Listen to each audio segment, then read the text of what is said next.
Hello students, so let us spend few more minutes with economics।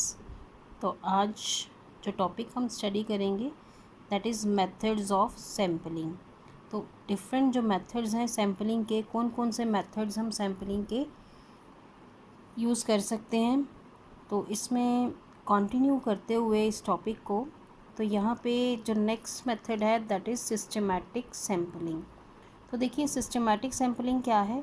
According to this method items of the population are numerically, geographically और alphabetically arranged। ठीक है, एक system से पहले items को arrange किया जाएगा।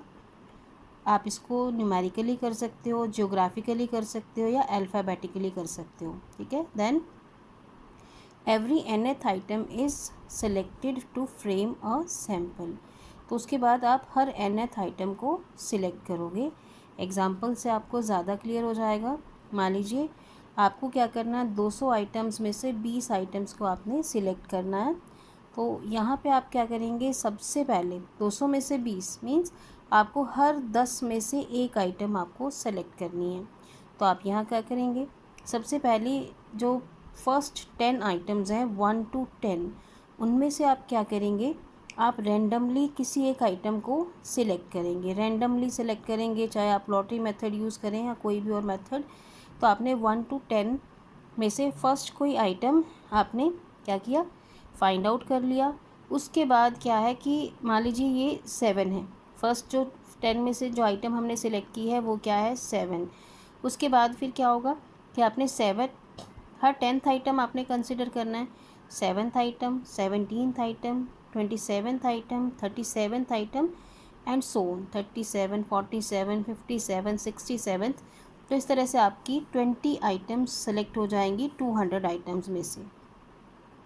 तो ये है सिस्टमैटिक सैम्पलिंग, जिसमें आपने आइटम्स को पहले अरेंज किया, फिर एक सिस्टम से आपने क्या किया, आइटम्स को सेलेक्ट किया सैम्पल के लिए। अब इसकी मेरिट्स को कंसिडर करेंगे। फर्स्ट है कन्वीनियंट।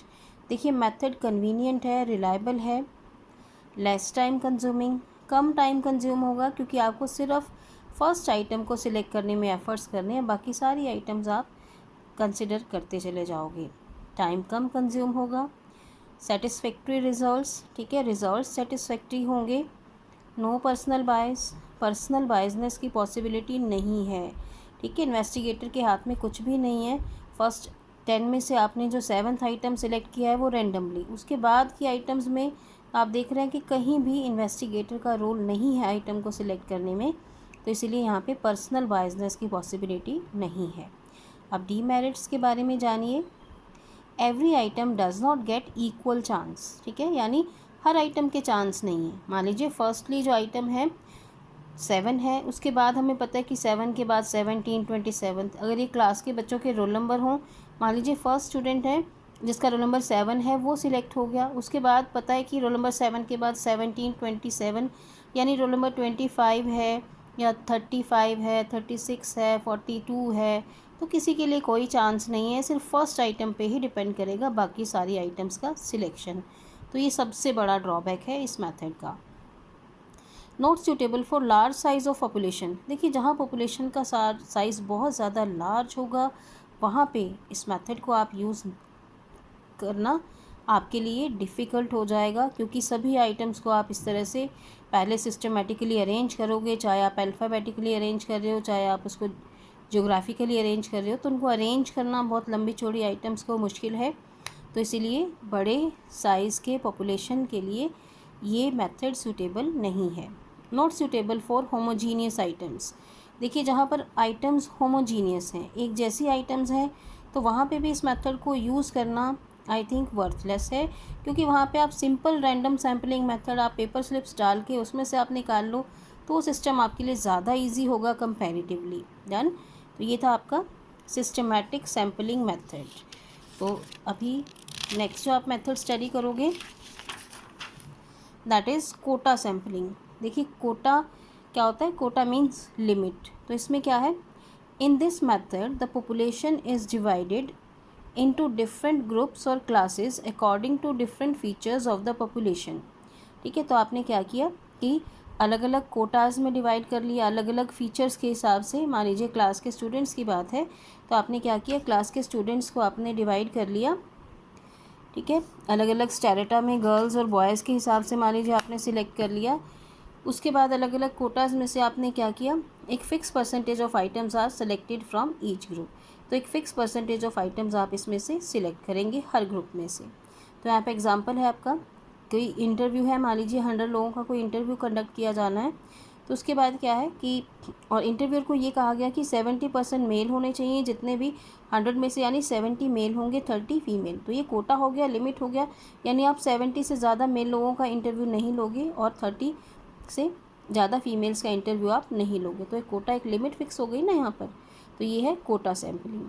तो इसमें इसके मेथड्स के मेरिट्स क्या हैं, इकोनॉमिकल है, ठीक है, कम टाइम चाहिए, कम एफर्ट्स चाहिए, कम पैसा खर्च होगा। प्रोपोर्शनेट रिप्रेजेंटेशन, यहाँ पे देखिए प्रोपोर्शनेट रिप्रेजेंटेशन है ना, 7:3 का प्रोपोर्शन है, रेशियो है। अगर हम चाहते हैं कि 70% मेल लोगों को इंटरव्यू करें, 30% फीमेल लोगों को इंटरव्यू करें, तो इस प्रोपोर्शनेट रिप्रेजेंटेशन की गारंटी इस मेथड में रहती है। रिलायबल होंगे आपके रिजल्ट्स, क्लियर। और डीमेरिट्स हैं पर्सनल बायसनेस की, हो सकता है कि 70 में से मान लीजिए जो मेल हमने सिलेक्ट किए हैं, हो सकता है इन्वेस्टिगेटर पर्सनली कि कुछ पर्टिकुलर लोगों को इंक्लूड कर ले या कुछ पर्टिकुलर लोगों को इंक्लूड ना करे, तो पर्सनल बायसनेस के चांसेस यहाँ पे होंगे।